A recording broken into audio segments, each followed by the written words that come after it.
I'm going to hope to give you some ideas about how that could be different. And they're not rocket science. They're not terribly complicated. I think they'll match up to the common sense that every person in this room has. I know that they will match up to all the research and science that we have about teaching and learning.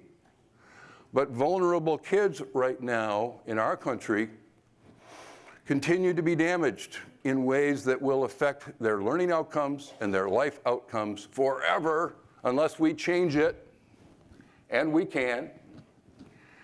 I've been an educator for a long time. I started out in 1975 in Petoskey, Michigan as a high school special educator.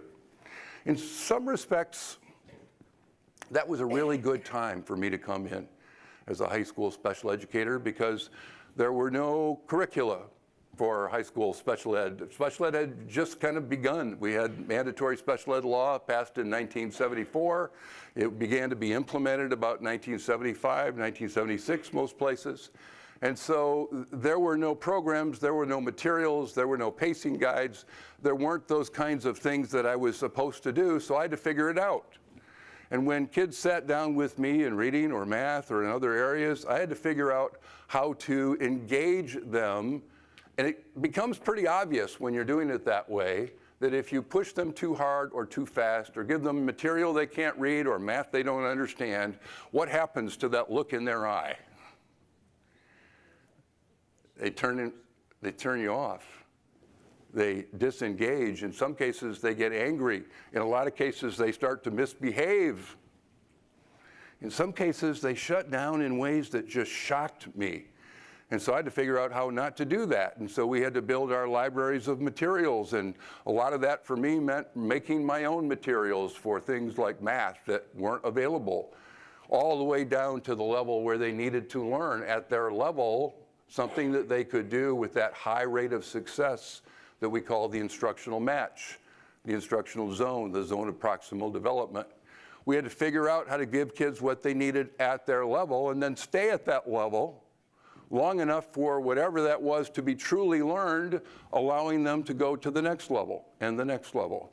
We call that tiering, we call that all kinds of good things, but it's mostly common sense. For anybody here in this room who has ever sat down with a kid, you know how they respond to good learning opportunities in which they are capable of being highly successful.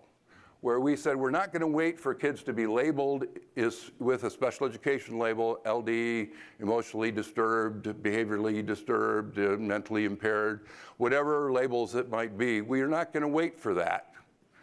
In preschool, or in kindergarten, or in first grade, or in second grade, we're going to catch those kids as quickly as we can, identify specifically where they're struggling, give them help and support at their level, which is the only way to accelerate their learning, try to get them back on a normal learning path. And we were able to reduce the number of kids going into special education in our district by about 2/3, which saved us a whole lot of millions of dollars every year. But more importantly than that, it caused these kids to fall back in love with learning, to fall back in love with reading and math in ways that allowed them to continue to be successful in general education, but more importantly in learning for the rest of their life. That stuff matters. What's the most important learning time in the life of a child? What's the time in which the basic attitudes and beliefs and the trajectory for learning for the rest of your life is fully established? The answer to that is birth through third grade. I would even say with good data, I know who those kids are that are going to struggle and fail and disengage. I know who they are in first grade. Sometimes I know who they are in kindergarten. Unless we change what we do as adults, they're going to fall into that trap of not loving learning, getting frustrated and disengaging.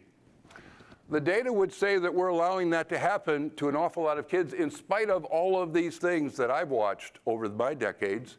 A Nation at Risk, Goals 2000, No Child Left Behind. Oh my goodness, No Child Left Behind. That left a few people behind, didn't it? Common Core standards, the national testing systems, the race to the top, the school improvement gains. During all those initiatives, what have we seen? We have seen stagnant learning outcomes at a level that's not much to be proud of. So let's take a look at what that is. I won't spend too much time on the negative here. We're going to fix this. But over the last number of years, since the early 1970s, when we first started to have National Assessment of Educational Progress data, this is what reading scores look like. Pretty much the same at 4th grade and 8th grade and 10th grade. Pretty much the same as they have been for all these years. None of those fancy initiatives with hundreds of millions and billions of dollars applied to different purposes have caused a spike in our outcomes. They are at the same level. In math, it's the same story in 12th grade, a little bit of improvement in 4th grade and 8th grade. No improvement at 12th grade.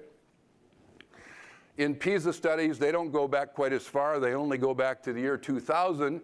In math and reading and science, we have math in blue, we have science in green, and we have reading in red. And you can see on the international assessments, our US kids continue to be at about the same level, or actually at a slightly lower level than the original testing. The fact that learning outcomes are stagnant is a big deal, because in our case, stagnant's not a very high bar.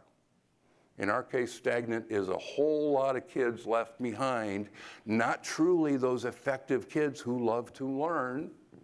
In fact, 66% on national data, not necessarily on your state data, but on national data, 66% of our kids are non-proficient readers already by the time they take the NAEP in early 4th grade. That's 2/3 of our kids. Excuse me, who are already in a position to be not at grade level, not proficient, not enjoying the reading experience in an awful lot of things that are presented at grade level. If you happen to be poor, kids that get free and reduced lunch are struggling at even higher rates. 80% of those kids are non-proficient. In the areas of math, about 40% of our kids are proficient in 4th grade, 8th grade 33, 12th grade 26. It's not getting better. Stagnant outcomes especially affect vulnerable kids. If you're black in America by 12th grade, and if you're still in school, only 7% of those kids are proficient in math. Turn to the interesting, intelligent people at your table and ask this brief question for only 1 minute.